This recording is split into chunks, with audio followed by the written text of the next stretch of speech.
unmuted. Thank you. Can you hear me? Yes, ma'am. Okay, the question I have for you is kind of twofold real quick.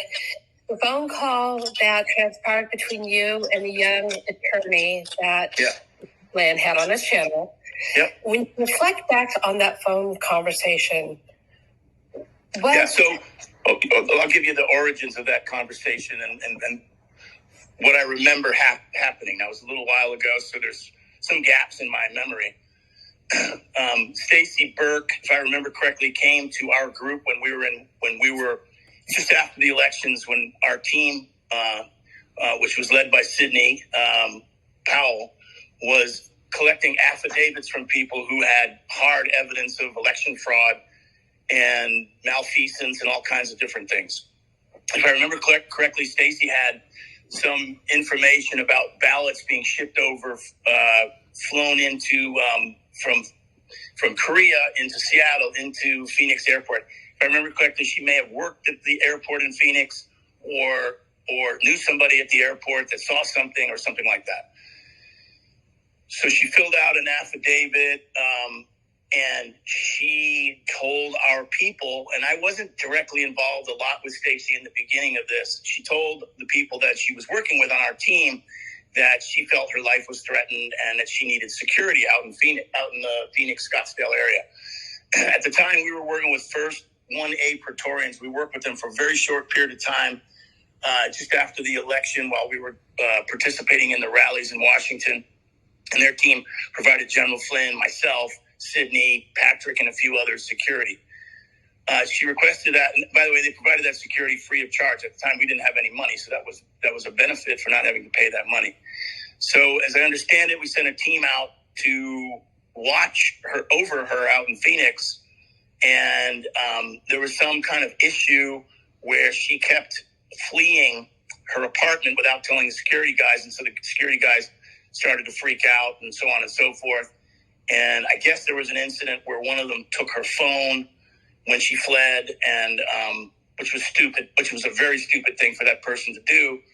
And then she reached out to me a number of times saying, hey, you guys, and I guess also somebody had promised to put a security system in her house or her apartment or something like that. And security guys came and they screwed it up. It was just a botched sort of mess.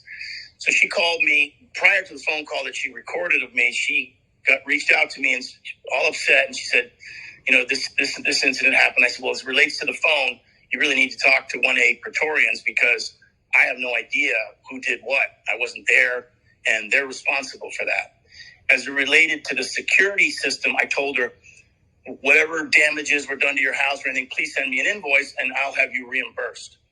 And I told her that a number of times. I remember having phone calls about her with that. And that phone call she recorded was the last phone call I had with her with regards to this issue. And I did lose my temper. I lost my temper. I got frustrated, lost my temper. And I just, I was very busy at the time. I was working on the election integrity stuff with DTR and America Project. And I have another business that I run. So she caught me at an off time in the afternoon when I was super busy. And I lost my temper, and I shouldn't have. And but then, Staci never really followed through with any of the receipts to help her get reimbursed, and it was a mess. And so, that conversation I had with her there was the last time I heard from her. I heard some other stuff that she fled. She went to the Mexican border. She was doing some things.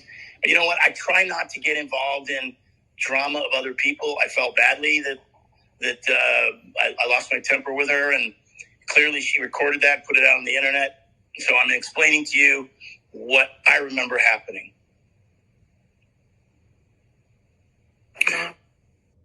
And I'm telling you that. Moving forward, it was one of those things. I'm not saying it's good or bad. It was just she caught me at a moment in time when I was in a frustrated mood. Okay, understood. Moving forward, we have